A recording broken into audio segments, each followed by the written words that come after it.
예배드리는 삶이 성령 충만한 삶이고, 성령 충만할 때 우리가 예배드리는 삶이 가장 자연스러워진다. 말씀을 가지고 함께 말씀을 나누려고 합니다.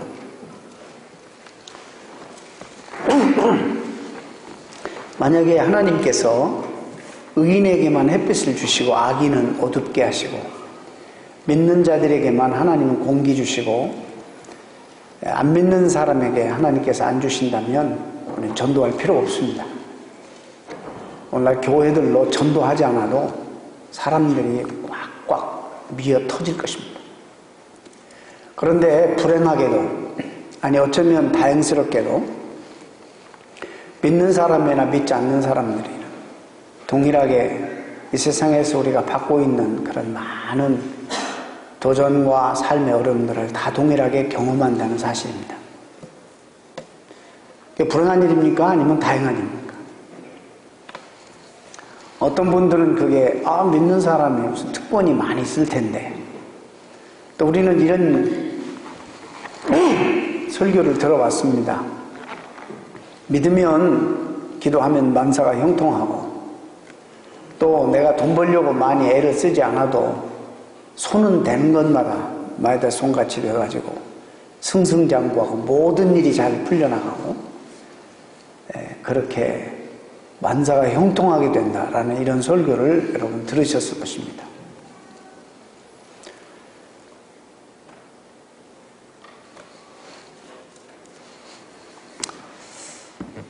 그런데 실제적으로 보면 그렇게 안 되는 경우들이 많으니까 성도들은 가끔 이런 생각을, 내가 믿음이 부족한가? 내가 잘못 믿고 있는가? 이런 생각들을 많이 합니다. 어떤 사람들은 정말 하는 일마다 정말 잘 되는 그런 사람들이 있거든요. 근데 우리가 믿지 않는 사람들 가운데서도 정말 일이 잘 풀리는 사람들이 있어서 종종 믿는 사람들이 시편의 기자도 실족할 뻔했어요. 어떻게 저렇게 악인이 형통할 수가 있을까? 하나님과 상관없는 저렇게 믿지도 않는 사람이 어떻게 저렇게 형통하며 잘 될 수 있을까? 이것 때문에 실족할 뻔했다.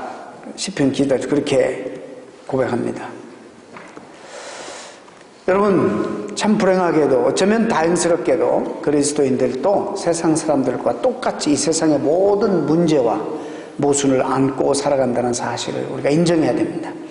어느 누구도 여기에 예외는 없습니다. 삶의 현실은 믿는 사람에게도 믿지 않는 사람에게도 똑같이 아주 엄중하게 다가온다는 사실입니다. 이 사실에 대해서는 누가 뭐라고 해도 우리가 이건 받아들여야 되고, 이 부분에 대해서는 속지 말아야 됩니다. 그런데 이 엄중한 현실 앞에서 우리 주변에 믿는 사람들 앞에서 두 가지 극단적인 태도가 극명하게 드러납니다. 한 부류는 구체적인 현실을 완전히 부정하고 오늘 오직 교회 안에서만 살아가는, 그리고 기도원에서만 살아가는, 거의 모든 시간을 교회나 기도원 같은 곳에서 모든 시간을 보내는 그런 사람들이 있습니다. 그들은 늘 항상 기적이나 방언이나 신유, 신비스러운 현상에 관심을 갖습니다. 대부분의 이들은 감정의 지배를 받는 사람들이에요. 이성 대신 모든 것을 감정에만 의존해서 결정하려고 합니다. 말씀에 집중하기보다는 어떤 흥분되는 분위기에만 집중을 잘합니다. 그래서 이런 사람들은 자기가 기쁘면 하고 슬프면 안 하고 기분 좋으면 하고 기분 나쁘면 안 합니다. 감정적이기 때문에 상처도 잘 받습니다. 우리 가운데 상처 잘 받는 분들은 나는 대단히 감정적인 사람이구나 라는 사실을 알아야 됩니다. 이런 분들은 좀 이성적이 되도록 조금 노력하셔야 돼요. 한번 감정이 상해버리면 완전히 이성이 작동을 하지 않는 그런 분들이 적지 않게 있습니다. 어떤 일을 판단할 때 객관성이 없습니다. 지극히 주관적이고 자기중심적입니다. 기도를 해도 감정에 호소하고, 사랑을 해도 감정에 호소하고, 섬김이 있다 해도 전부 감정에 호소합니다. 말씀도 중요하지 않고 별로 이성도 작동하지 않는 것 같습니다. 그래서 주관주의에 흘러버립니다. 참 위험합니다. 이 주관주의가 위험한 것은 우리의 능력의 힘에 큰 것이 내 안에 있는 것이 아니라 하나님께 있기 때문에, 내 안에 능력이 큰 것이 나로부터 나오는 것이 아니기 때문에 감정주의는 위험합니다. 이단 종교에 빠지는 사람들이 이런 감정주의 어리석음 때문입니다. 이분들 이야기 들어보면 그렇습니다. 그곳에 갔더니 사랑이 넘치더라는 것입니다. 아이고, 다른 교회에서 받아볼 수 없는 엄청난 섬김을 받았다는 것입니다. 따뜻하다는 것입니다. 전부 다 말하는 것이 뭐냐면 정말 진리냐 아니냐 이런 말은 하지 않습니다. 하나님 말씀에 옳으냐 그르냐 이런 말 하지도 않습니다. 다 감정입니다. 따뜻한 사랑받고 위안을 얻고 나를 인정해 주고 이런 것들입니다. 여러분, 이런 것들이 정말 중요합니다. 정말 필요합니다. 그러나 이런 감정은 지극히 주관적이기 때문에 위험합니다. 우리가 한 공동체에 있어도 어떤 사람에게는 이 공동체가 참 따뜻함을 느끼는데 어떤 사람에게는 굉장히 차가움을 느끼는 것입니다. 이게 굉장히 주관적인 것입니다. 그런 주관적인 감정보다는 하나님의 말씀의 원리가 바로 서 있는가, 이것이 훨씬 더 중요합니다. 하나님의 말씀대로 그 원리대로 이 공동체가 판단하고 결정하고 그렇게 하나님을 예배하고 신앙생활을 하는가, 이게 더 중요한 것입니다. 어리석은 자의 특성은 감정에만 지배를 받습니다. 이런 사람들은 세상이 어떻게 돌아가든 관심이 없어요. 주변에 관심이 없어요.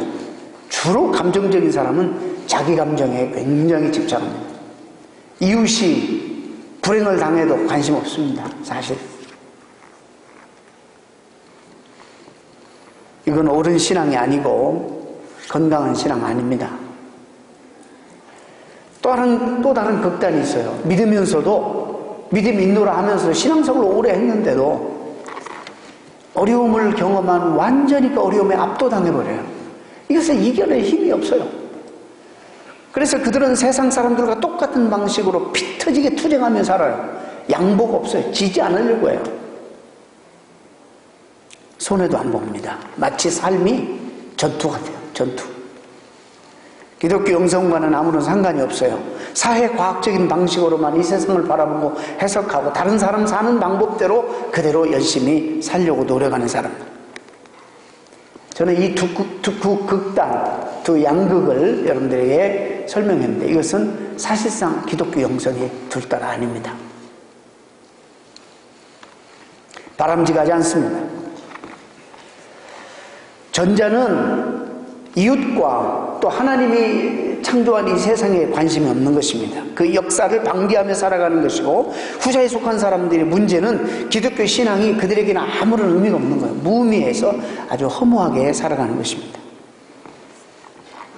말씀드렸죠? 기독교 영성이 아닙니다. 성경에서 얘기하는 영적 성장도 이들에게는 기대할 수가 없습니다. 이게 참 우리가 오늘 신앙생활 하면서 물어야 될 본질적인 그런 질문입니다. 첫 번째, 전자에 속한 사람들의 영성은 삶의 실체가 없어요. 리얼리티가 없어요. 그래서 무슨 얘기하면은 무슨 신앙적인 상투적인 얘기하는데 뚱그름 잡는 얘기만 하는 거예요. 늘 그래서 신앙생활이 붙잡을 수 없는 관념적이나 추상적이나 이런 것들만 얘기하는 거예요. 허상만 쫓습니다. 그래서 알 것 같은데 하나도 쥐어지지 않는, 그도 모르고 나도 모르는 얘기만 자꾸 하는 거예요. 이런 사람들. 그리고 이런 사람들은 주로 정죄를 많이 하죠. 후자에 속한 사람들의 영성은 하나님이 주시는 은총과 단절되어 있기 때문에 결국 허무합니다. 그럼 우리는 어떻게 살아야 할까요? 이런 양극을 말했으니까 자동적으로 여러분 생각에 그럼 인더미러, 그러면 그것을 조화롭게 가운데에 쓰면 되겠네요. 이렇게 쉽게 자연적으로 생각할 것입니다. 어떻게 하면 삶의 현실을 놓치지 않고, 이 현실이 중요하거든요. 매일매일 우리가 경험하는 도전받는 현실이 피할 수 없는 거고 중요한데 이것을 놓치지도 않으면서 또 깊이 있는 기독교 영성을 가지고 우리가 살아갈 수 있을까?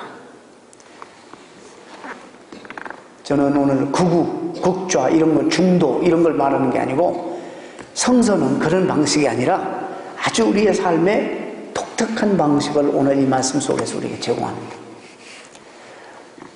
성경은 오늘 우리에게 우리 모두는 다 빛의 자녀라, 빛의 자녀라, 어두움 속에서 불러냄을 받은 빛의 자녀이기 때문에 독특하게 다르게 살아야 된다라는 그런 요구를 우리에게 주시는데, 그건 뭐냐면 이제는 우리는 미련하게 살지 말고 지혜롭게 살아라.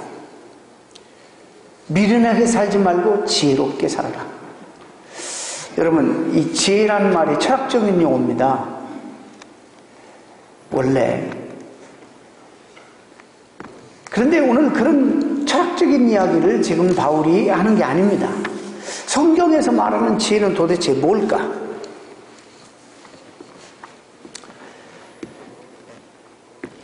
솔로몬이 잠언서 3장 14절에 지혜를 얻는 것이 은을 얻는 것보다 낫고 그 이익이 정금보다 낫다. 오늘날로 표현하면 이 세상의 물질과 재물과 어떤 것보다도 지혜가 더 훨씬 낫다.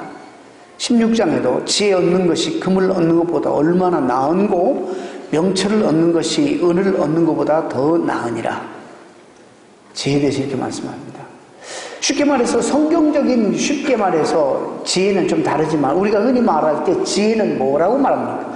지식하고 다른 거예요. 지혜는 세상적인 지혜라고 그래도 철학이라는 거 필라소피라고 그러는데 그 필라소피는 필로스 사랑과 소피아 그런 지혜의 결합이에요. 그래서 지혜를 사랑하는 것이 철학이에요. 세상에 말하는 지혜는 뭘까? 우리 철학을 그렇다고 무시하는 거 아니에요.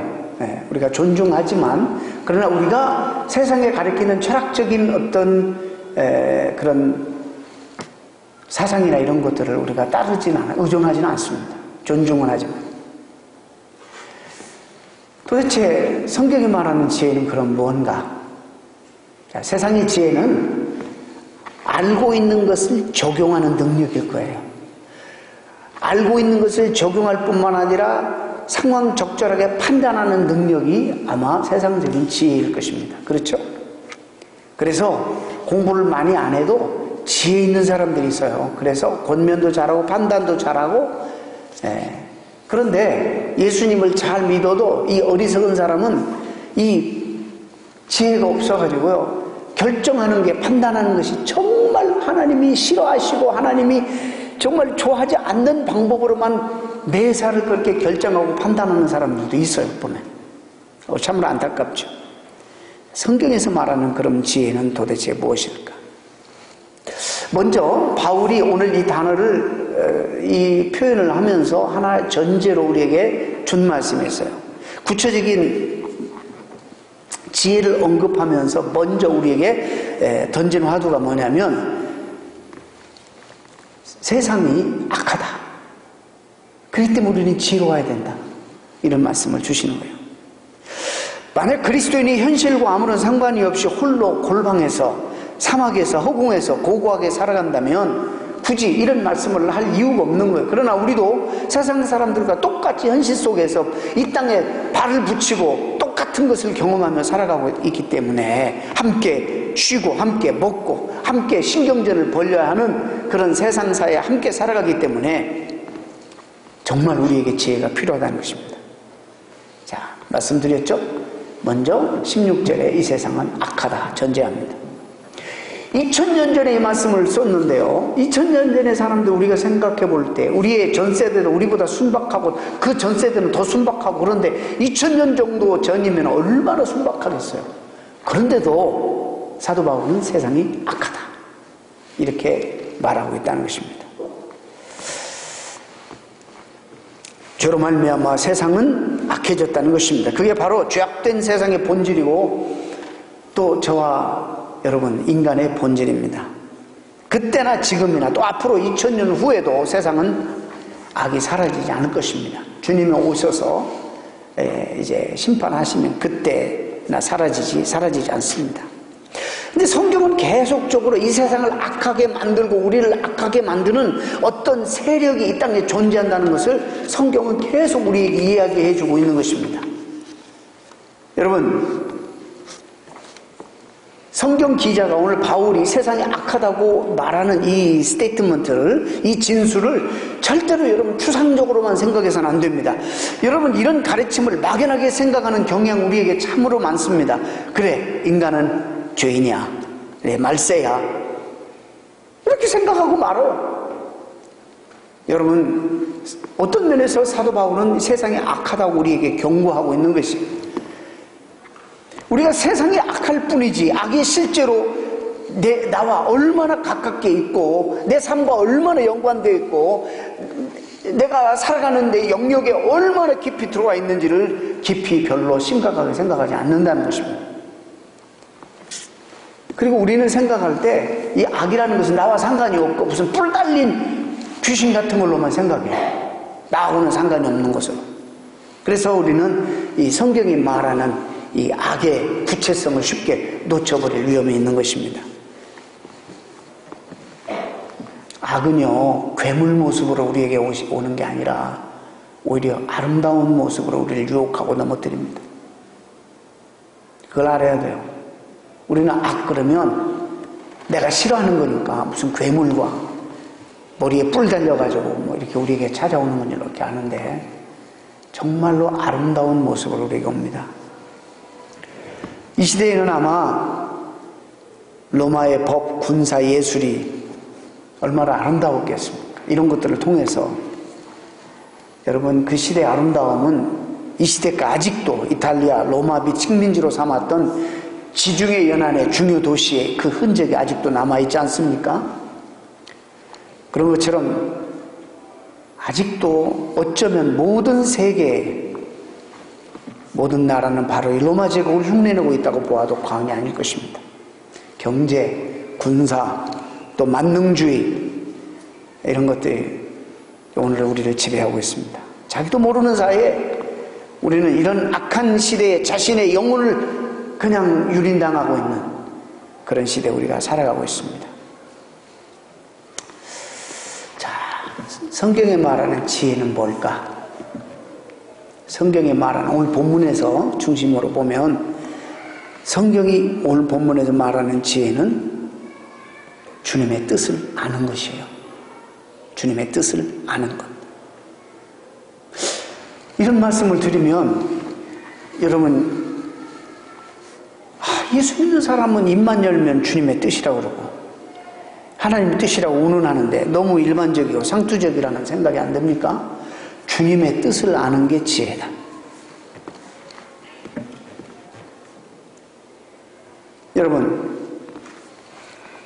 여러분에게 주님의 뜻이라는 의미가 도대체 무엇입니까? 종종 여러분 그러잖아요. 주의 뜻인 것 같습니다. 주님의 뜻입니다. 여러분에게 대충 그런 의미가 어떻게 다가옵니까? 교회에 잘 나오고 예배에 잘 참석하고 또 불쌍한 사람들 돕고 믿지 않는 사람들에게 복음을 전하고 그 다음에 주변 사람들과 사랑을 베풀고 화목하게 사는 거, 그게 주님의 뜻입니까? 그렇습니다. 뜻일 수 있습니다. 그런데 그것은 주님의 뜻을 다 포함하지는 않는 거예요. 중요한 뜻일 수 있습니다. 그러나 이것은 우리의 신앙을 다 담아내기는 너무나 부족하잖아요. 우리 모두가 다 다르고 독특한 뜻이 있기 때문에. 주님의 뜻은 몇 가지 행동의 기준이 아니라 훨씬 더 근원적이고 퍼스널한 거예요. 중세기 때 여러분 잘 아시죠? 로마 교황은 십자군 전쟁을 주님의 뜻이라고 그랬어요. 오늘날 이 모슬렘과의 갈등은 어디서부터 시작됐느냐? 십자군 운동부터 시작된 거예요. 기독교인이 너무 잘못한 거예요. 성지 탈환을 목적으로 로마 교황이 이것을 주님의 뜻이다 선포해버렸어요. 교황 무오설, 교황은 공식적인 석상에서 절대로 실수할 수 없는 무오설 믿는 거예요. 캐톨릭은 곧 교황이 말하는 것은 하나님이 말하는 거예요. 근데 하나님이 이렇게 말씀하시는, 이건 하나님 나의 뜻이니라. 저 성지를 탈환하라. 이래가지고는 이미 그 백성이 빠져나온 그 자리에 살고 있는 이 모슬렘 교도들을 무참히 전쟁을 일으켜서 그때부터 시작된 전쟁이 지금까지 이렇게 주님의 뜻이라고 말했어요. 엄청난 착각 아닙니까? 지금도 종종 보면 자기 생각을 주님의 뜻이라고 이렇게 우겨대는 사람들이 참 많아요. 아슬아슬하게, 참 안타깝게. 여러분, 주님의 뜻이라고 어떻게 아는 거예요? 이런 지혜가 우리에게 필요하다는 거예요. 오늘날 살아갈 때 악한 세상에 살아가는데 우리가 어리석게 살지 말고 지혜롭게 살려면 이 지혜는 뭐냐? 하나님의 뜻, 주님의 뜻을 아는 것이 지혜인데 어떻게 알아야 돼요? 주님의 뜻을.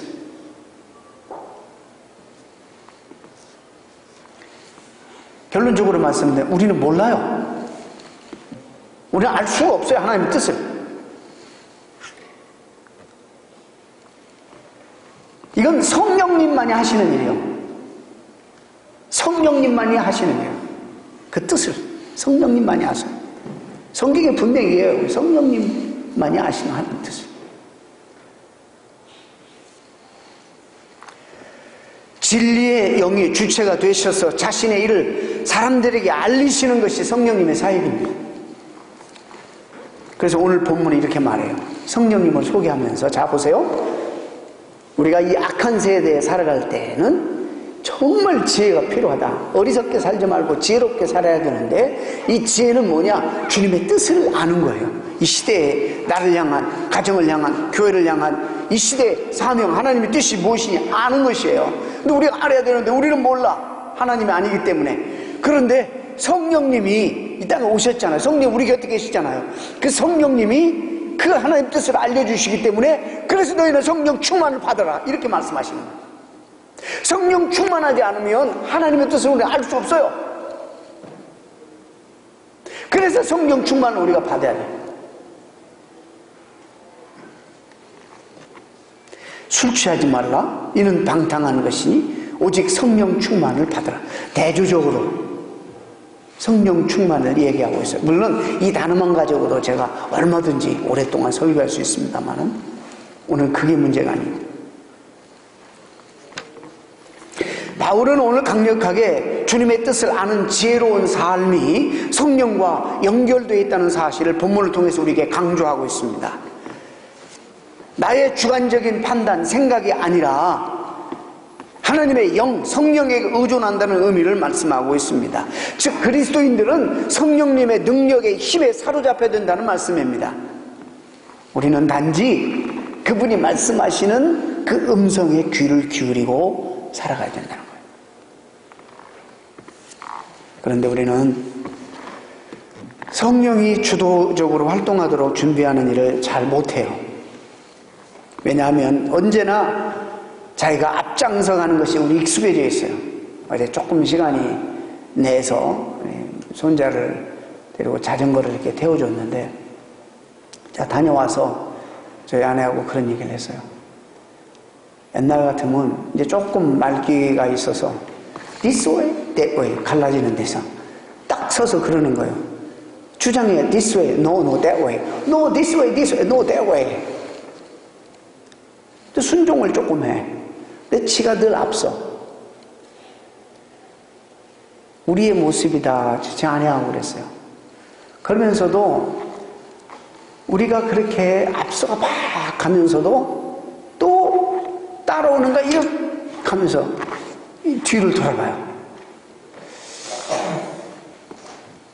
우리가 우리의 부족함을 아시는 하나님께서 그래도 우리끼리 막 가지 않고 앞서가는 거 잘못된 거지만 가면서도 하나님이 계시는가 뒤돌아보는 거, 이것도 참 하나님께서는 귀엽게 보실 것 같다.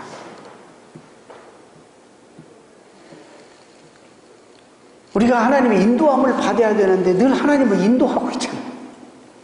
우리가 먼저 가잖아요. 일을 저질러 버리잖아요. 그리고 하나님은 늘 해결사로 우리에게 존재하잖아요. 이것이 이제 우리에게 참 문제가 아닌가 이런 생각을 해봅니다. 말로는 주님의 뜻을 따른다거나 성령의 귀를 기울인다고 고백하면서 실제로는 자기 뜻을 내세우고 자기 의도가 언제나 중요하지 않습니까? 여러분, 성령 없이 우리가 이 세상에서 우리의 힘으로 열심으로 하나님 없이 하는 일들이 뭔지 아세요? 다 주변을 깨고 망가뜨리는 일이에요. 지금 이 세상 이 정도라도 유지되는 것은 죄송합니다. 하나님 백성들 때문이에요. 지금 희생자가 얼마나 됐습니까? 지진 나가지고. 여러분 그것이 남의 일입니까? 남의 일이지요? 그걸 보고 우리가 아픔이 있어야 돼요. 오늘 아침엔 제가 못 봤습니다만 아마 4,300명 정도가 죽을 것이다. 어마어마한 희생입니다. 지진으로. 그 나라와 그 유족들, 그 주변에 있는 사람 얼마나 슬플까? 이것이 어떻게 남의 일일 수 있을까? 이게 왜 이런 일들이 일어나는가? 오늘 문명이 지구를 얼마나 위태롭게 하는지 우리는 자주 확인하고 있습니다.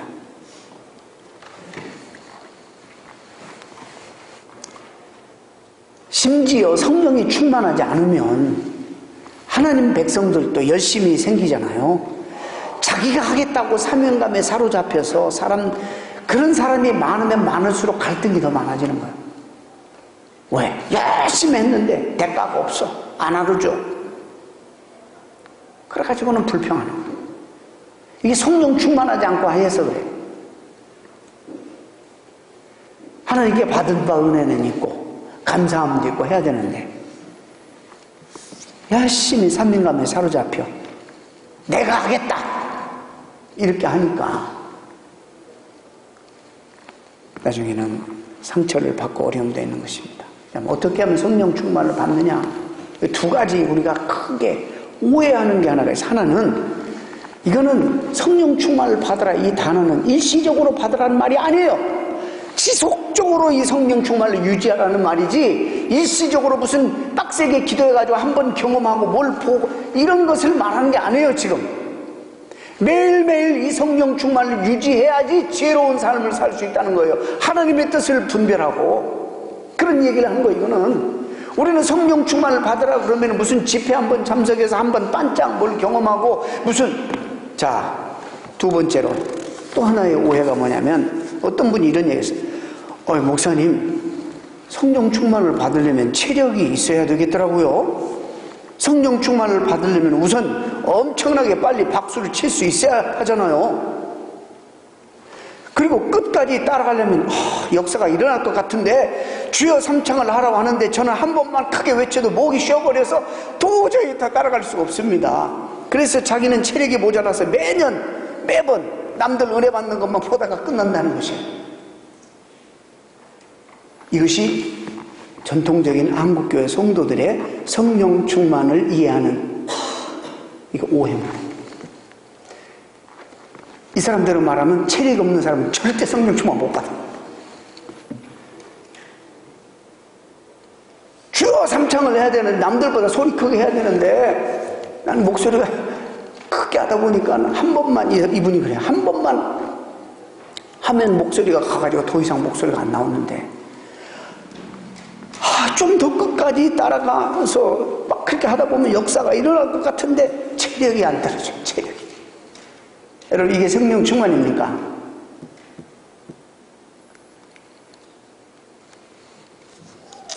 우리는 어떤 현상을 오늘 이 말씀과 같이 생각하는 경향이 있어. 어떤 현상 받을 수 있어요. 그런데 여기서 말하는 것은 지속적인 계속적인 성령 충만함을 얘기하는 거예요. 성령의 아예 지배를 받고 살아가는 삶을 지속적으로 하라 이렇게 말하는 거예요. 오늘 본문 19절 20절을 제가 읽어보겠습니다. 성령 충만이 뭔지를 그리고 열매가 어떻게 나타나는지를 시와 찬미와 신령한 노래들로 서로 화답하며 너희의 마음으로 주께 노래하며 찬송하며 범사에 우리 주 예수 그리스도 이름으로 항상 하나님께 감사하며. 자, 읽었습니다. 뭐가 연상이 됩니까? 지금 제가 읽었는데 뭐가 연상이 됩니까? 예배가 연상되지 않습니까? 예배.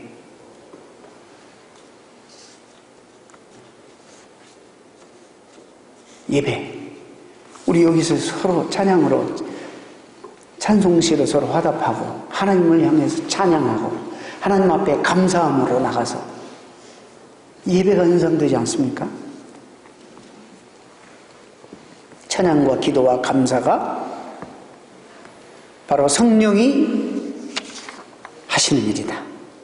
성령 충만한 사람들이 나타나는 삶의 열매고 동시에 거꾸로 성령 충만을 받는 통로이기도 하다.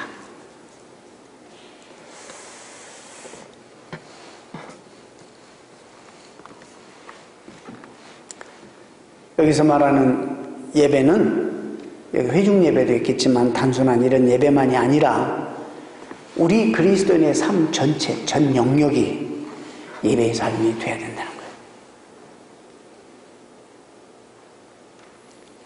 가정에서나 학교에서나 직장에서나 사업터에서나 심지어 병에 걸려 투병하는 병상에서나 우리의 일상이 하나님 앞에 드려지는 예배가 되게 해야 되는 거예요. 하나님 감사하고 찬양하고 감사하고 찬양하고 이럴 때에 성령 충만하지 않으면 할 수도 없고 이렇게 할 때에 성령 충만에 이게 맞물려 있는 거예요. 이런 삶이 우리 삶 속에 계속될 때 삶의 예배가 여기 왔을 때 이 예배를 살리는 거예요. 이 예배가 살면 삶의 예배가 또 살아나는 거예요. 이게 둘이 또 맞물려 있어요. 우리는 너무나 이 예배만을 소중하게 여기고 밖에 나가면 그 다음에 다른 걸로 생각해. 너희 몸을 하나님 기뻐하시는 거룩한 산제사로 living sacrifice로. 이게 무슨 얘기예요? 옛날에는 재물이 죽여져 가지고 드려졌는데 이제는 우리에게는 삶을 통해서 예배를 드려라.